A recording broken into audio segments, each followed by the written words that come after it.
Dear friends, welcome again.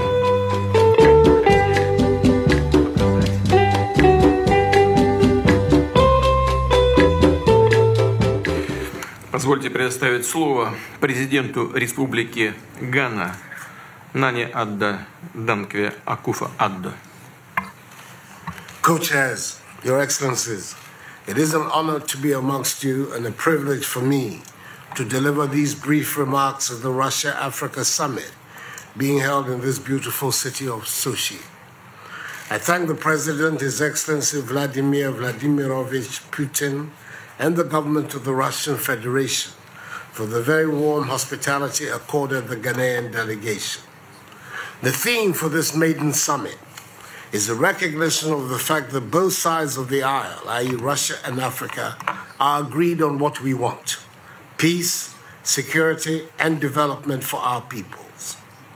Your Excellencies, being strongly supportive during the Cold War of Africa's struggle for decolonization and liberation from colonialism and imperialism, for which Africa remains grateful, Russia, in the aftermath of the Cold War, has continued to increase her cooperation with Africa in several sectors such as security, education, health, energy, communications, mining, and railway construction. Today, the deepening ties of friendship are evident in the growth in trade between our two sides, which stood at $20 billion United States dollars in 2018, a 17% rise over the previous year. At the multilateral level, particularly at the United Nations, Russia has also been supportive of Africa's call for reforms in the UN Security Council, as set out in Africa's common position on UN reform, the Eswatini Consensus.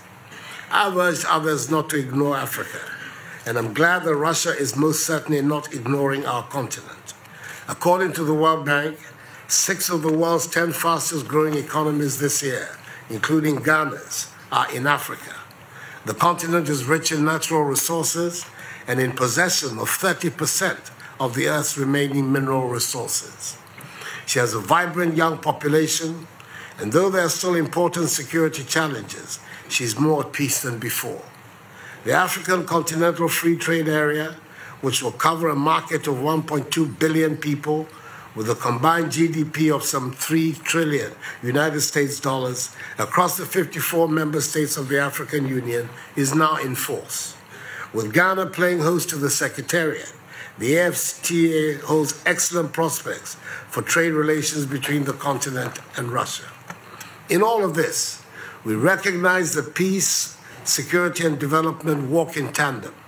If the African continent is to take its rightful place in the world, it has to shed its image of instability, overcome the wars that plague us, and create societies of opportunities for our citizens, especially our youth. For us in Ghana, our resolve is to build a value-added industrialized economy with a modernized agriculture, trading in the global marketplace on the basis of things we make and grow, and to chart our own self-reliant, independent path within the world economic order.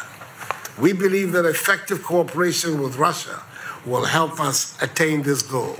Indeed, we want our relations with Russia to be characterized by an increase in trade and investment cooperation, and not by the export and import of raw materials. This, we believe, is the way to develop healthy relations between our two countries. Our vision is to build a free, prosperous country, a Ghana beyond aid, as a dynamic component of an independent and prosperous Africa. We hope that this new era of Ghana, Russia, and Africa-Russia relations will reaffirm the principles of solidarity, mutual trust, and respect, which have anchored those relations for several decades, and which will assist us to develop peace, security, development, progress, and prosperity for our peoples. May God bless the Russian Federation, Ghana, and Mother Africa, and may God bless us all. I thank you for your attention.